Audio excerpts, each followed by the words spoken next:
Salut tout le monde, je suis très contente de vous retrouver dans cette nouvelle vidéo. J'étais très impatiente de la tourner puisque c'est un bilan couture comme vous l'avez vu dans le titre sûrement. Donc écoutez, bref de blabla, nous allons tout de suite commencer par le premier projet que j'ai cousu. Donc c'est une robe que j'ai cousue, la robe Chloé de ce livre Dressing Facile.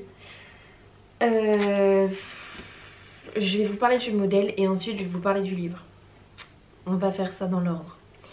Alors, la robe Chloé, c'est très simple. C'est une espèce de robe chemise comme ceci, assez longue. Voilà, sans forme particulière. Mais elle est froncée à la taille et... Est-ce qu'on a plus d'explications que ça? Je suis pas sûre qu'on a le livre. Non, on n'a pas le dessin technique, on a que le dessin original. Donc voilà, donc c'est une robe chemise avec des fronces à la taille. Avant de vous montrer ma version, donc je tiens à préciser que ce livre est le premier livre de couture que je me suis acheté quand j'ai commencé la couture il y a maintenant 3 ans. Je l'ai payé à Mondial Tissu me semble-t-il, 25 €. Et j'ai cousu 3 modèles dedans. Et alors je n'ai rien contre ce livre, mais malheureusement je vais m'en séparer. Si vous le souhaitez, il sera en vente sur mon Vinted que je vous mettrai juste ici. Je m'en sépare puisque je trouve que les finitions sont bâclées. Après je pourrais m'entêter à faire d'autres finitions, mais je trouve que franchement les finitions qu'ils proposent c'est vraiment pas ça qu'est ça. Et au niveau des coupes de vêtements, ils se sont pas foulés vraiment. Si vous regardez, ce sont que des coupes un peu droites. Il n'y a rien de qui suit la silhouette, pas comme Burda et tout ça. Donc c'est le premier livre que j'ai acheté, hein, vous savez, quand on débute la couture, on achète toujours mille et une choses, voilà. Donc si quelqu'un ça intéresse, parce que moi franchement ça fait plusieurs projets que je fais dedans et à chaque fois j'étais très déçue.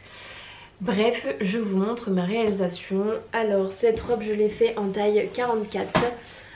Faut savoir que ce patron va du 34 au 44, donc c'est pas un panel de taille phénoménal non plus. Je l'ai fait donc dans cette viscose fleurie que j'ai eue sur le Bon Coin. Alors oui, le col est différent, je m'explique après. Donc moi je l'ai fait en version courte, ça se verra mieux porté. Alors je vous la montrerai portée, mais j'ai pas mis les boutons puisque cette robe, enfin je peux la porter, mais c'est pas ce qui me met le plus en valeur, du coup je l'aime pas. Mais sinon pour les finitions c'est du surjet, hein, rien de plus, rien de moins.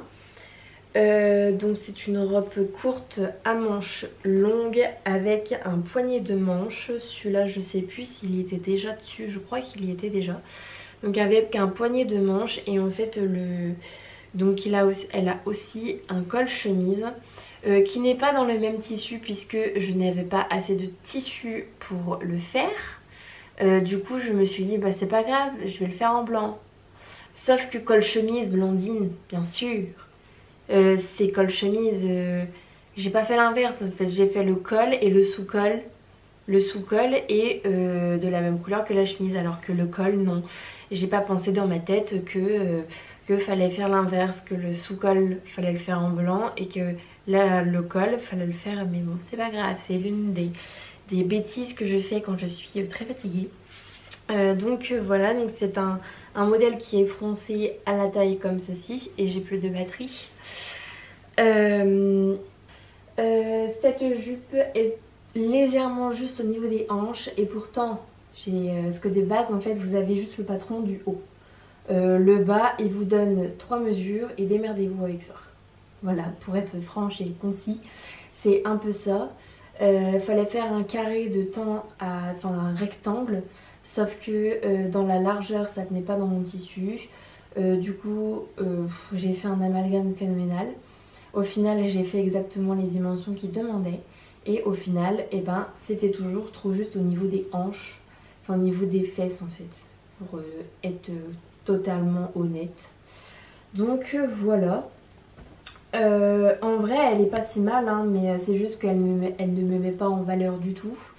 Et j'ai dû la retoucher à l'arrière puisque en fait au dos là vous n'allez pas voir parce que en fait ici on a 2 pinces parce que sinon c'était largement trop grand au niveau de la taille.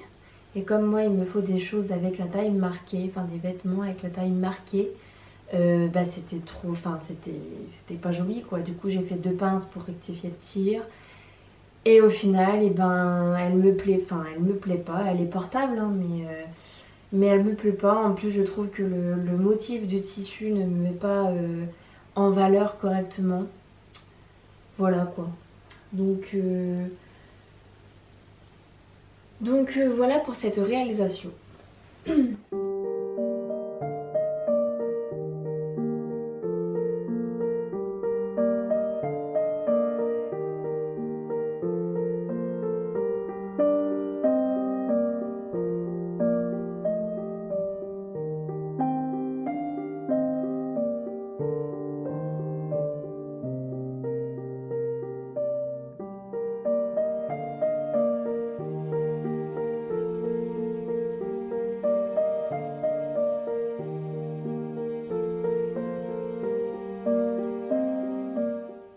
Donc on passe au second projet qui était une tentative une petite tentative. J'ai eu un kit d'un soutien-gorge boudoir français en coton que j'ai reçu il y a maintenant pas mal de temps. Et je me suis foirée avec le tissu original mais il me restait toujours les élastiques, les anneaux et tout ça. Du coup... j'ai réitéré l'expérience avec des chutes que j'avais moi dans mon stock. Du coup je vous montre un peu le résultat. Donc si vous connaissez pas Boudoir Français, je vous explique simplement ce que c'est. C'est un site qui fait des kits pour des soutiens-gorge et culottes. Vous avez des abonnements. Bah, moi de ma part quand j'ai commandé c'était un abonnement, j'avais le choix entre deux. Et tous les mois, ils vous envoient un kit de lingerie avec le coton qui a été chiné, enfin tout est de récup et c'est super bien. Et du coup, je me suis lancée dans ce projet-là. Vous leur donnez vos mensurations et il vous fait, elle vous envoie le patron à votre taille. Donc vous n'avez pas des mensurations, j'ai du mal à parler moi ce soir. Des tranches de taille pour décalquer. Elle vous envoie le patron, elle vous envoie le tissu, la mercerie, le fil, elle vous envoie tout sauf l'aiguille. Donc voilà. Donc je vous montre un peu. Elle vous envoie la dentelle aussi si le modèle a une dentelle sur lui.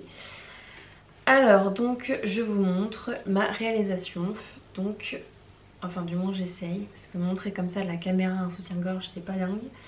Donc voilà, donc c'est des chutes, hein, des chutes de coton que j'avais, que j'ai voulu essayer. Donc voilà le résultat. Bien sûr je ne le vous montrerai pas porté, je ne suis pas très à l'aise à la caméra avec en sous-vêtements, soit dit en passant, voilà comme ça.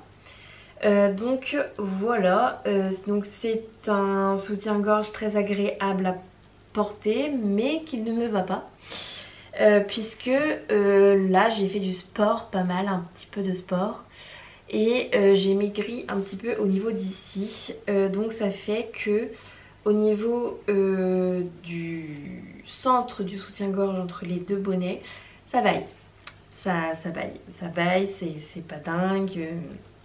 Mais c'est pas sa faute, hein, voilà. Pourquoi j'ai maigri de là à moi, donc voilà aussi.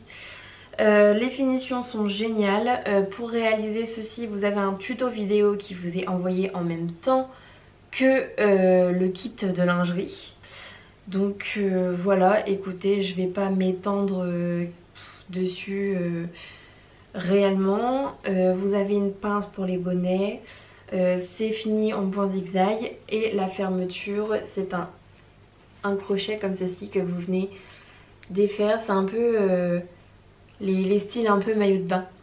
Voilà, mais tout est de très bonne qualité. Les élastiques sont de très très bonne qualité.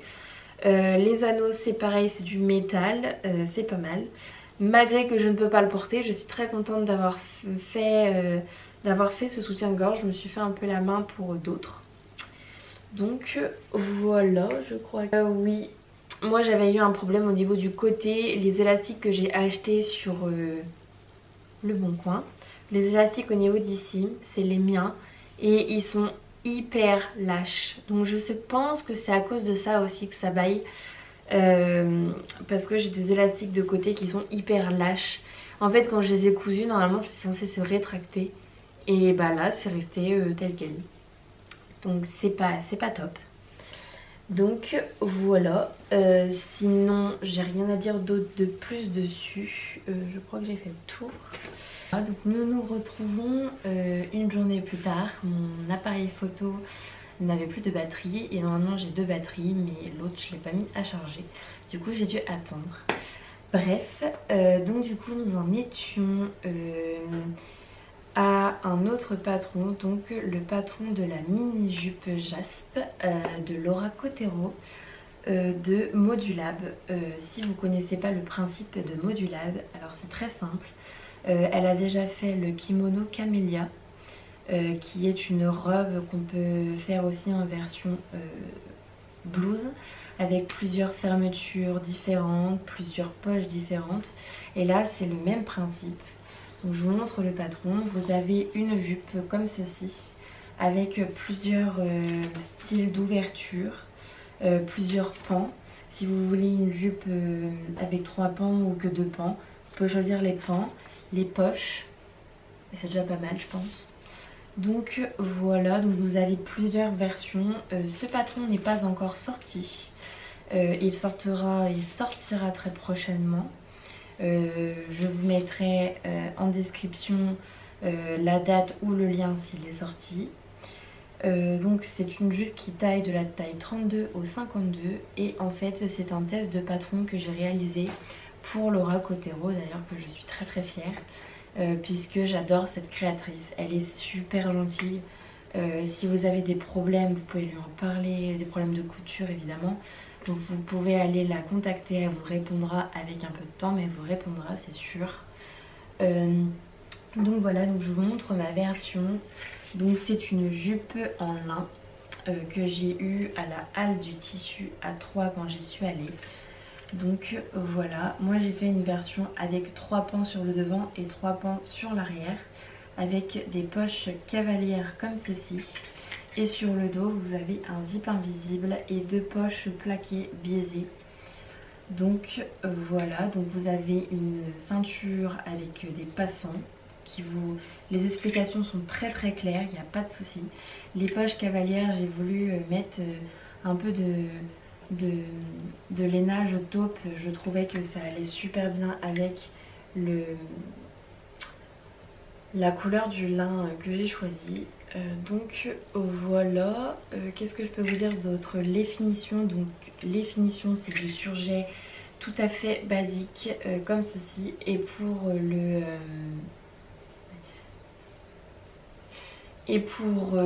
l'ourlet, vous avez juste un ourlet simple puisque c'est un tissu qui est assez rigide de base, assez épais. Donc j'ai préféré faire un simple rentré. Vous avez sur le côté une fente indéchirable. Je trouvais que ça faisait un peu moins sage puisque de base c'est une mini jupe. Et vu qu'elle m'avait prévenu que c'était une mini jupe, je l'ai rallongée de 15 cm. Ouais, ça fait beaucoup. Ensuite je l'ai rabotée de 10 cm pour au final re-raboter de 5 cm. Du coup le patron original, je n'ai plus qu'à rajouter 4 cm pour avoir la longueur que j'ai là. Donc voilà, c'est un patron où je suis super fière de l'avoir réalisé. Franchement elle est super jolie. Vraiment je l'adore. D'autres versions vont être en cours. Là c'est obligé. Oui, la ceinture à l'arrière normalement vous avez des agrafes. Mais j'en avais pas. Du coup pour l'instant c'est en stand-by l'agrafe. Donc voilà pour cette jupe. Bien sûr vous la verrez porter, il n'y a aucun souci. Et donc voilà, qu'est-ce que je peux vous dire d'autre? Je l'ai fait en taille 46 pour la taille et en taille 50 pour le 1, 2, 3, 4 pour les hanches, pour que je sois plus à l'aise dedans.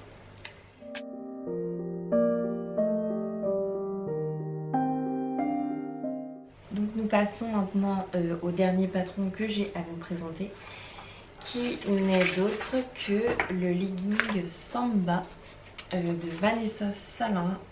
Donc c'est un legging, c'est un patron gratuit que vous avez sur son site.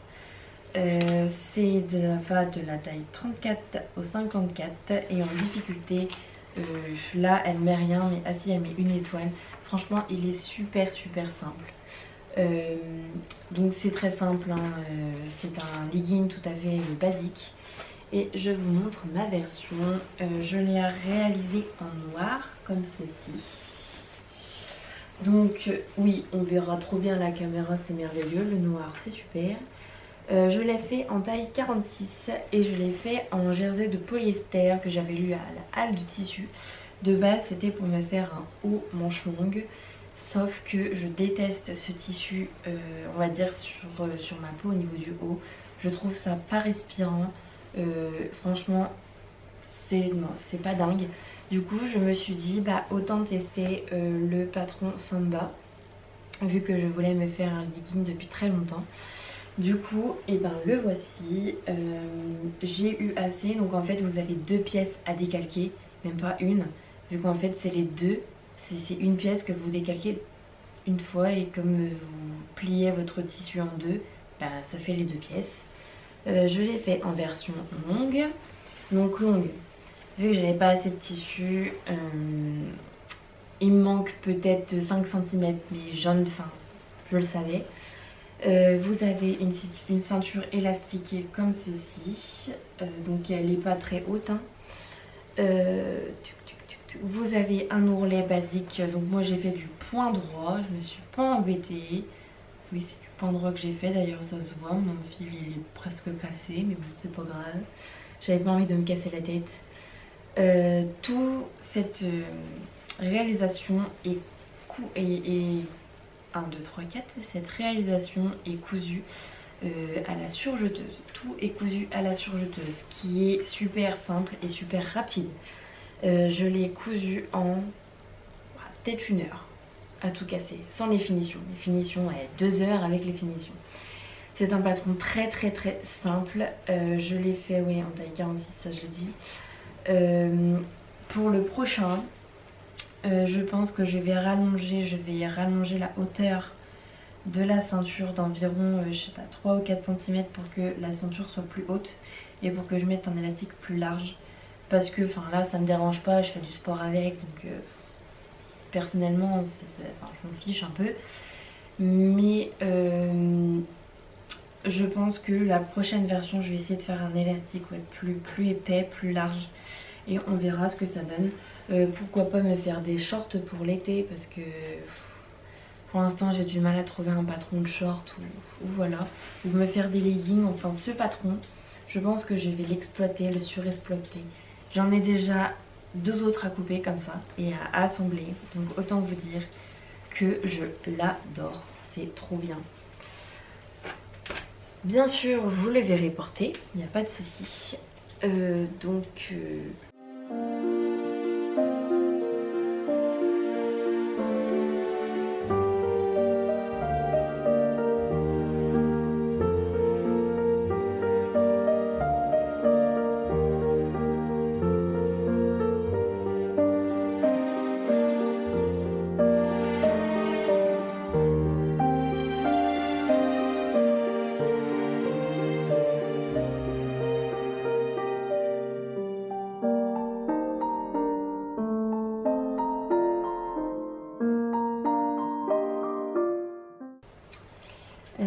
voilà, j'ai fini de vous présenter tout ce que j'avais cousu. Franchement c'était des cousettes, j'ai adoré les faire. Là je vois que je me perfectionne de plus en plus. que je prends de l'assurance et ça fait plaisir parce que je vois mon niveau un peu de difficulté augmenter et à coudre vraiment des habits que je vais porter au quotidien, ce qui est le but. Mais maintenant ça devient concret. Ça fait 3 ans que je fais de la couture et maintenant je vois les progrès, on va dire, je les voyais déjà tout au long du processus. Mais là je le vois réellement, que je porte réellement ce que je couds. Alors ça me fait vraiment plaisir. Sinon cette vidéo est terminée, j'espère que ça vous aura plu. Moi j'ai adoré passer ce moment avec vous et j'espère que vous avez passé aussi un bon moment, vous aussi. Donc je vous souhaite une très bonne journée, une très bonne semaine, un très bon mois, comme vous voulez. Et je vous dis à très bientôt dans une prochaine vidéo. Au revoir tout le monde.